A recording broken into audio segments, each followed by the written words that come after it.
മോതിരം ധരിക്കുന്നത് കൊണ്ട് ധാരാളം ഗുണങ്ങളുണ്ട്.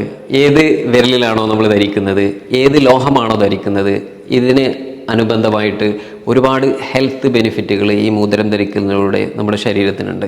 അക്യുപങ്ക്ചറിൻ്റെ അതേപോലെ ചൈനീസ് മെഡിസിൻ്റെ കാഴ്ചപ്പാടനുസരിച്ചിട്ട് നമ്മുടെ ഓരോ ലോഹവും നമ്മുടെ ശരീരത്തിലേക്ക് നൽകുന്ന എനർജികൾ വ്യത്യസ്തമാണ്. അതേപോലെ തന്നെ ഏത് വിരലിലാണോ നമ്മൾ മോതിരം ധരിക്കുന്നത് അതിനെ അനുസരിച്ചിട്ട് അതിൻ്റെ ഗുണങ്ങളും വ്യത്യസ്തമായിരിക്കും.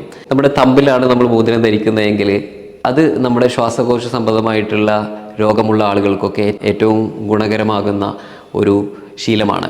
അതിലൂടെ അവർക്ക് സാധാരണ കണ്ടുവരുന്ന ശ്വാസകോശ സംബന്ധമായിട്ടുള്ള ബുദ്ധിമുട്ടുകൾ, അലർജി, ആസ്തമ, അതേപോലെ തുമ്മൽ, സ്ഥിരമായിട്ട് വരുന്ന ജലദോഷം, കഫക്കെട്ട്, ഇങ്ങനെയുള്ള ബുദ്ധിമുട്ടുകളൊക്കെ ഉണ്ടെങ്കിൽ തമ്പിൽ വെള്ളിയുടെ മോതിരം ധരിക്കുന്നതിലൂടെയും സ്വർണത്തിൻ്റെ മോതിരം ധരിക്കുന്നതിലൂടെയും ഇതിനെ വളരെ എളുപ്പത്തിൽ പരിഹരിക്കാൻ പറ്റും.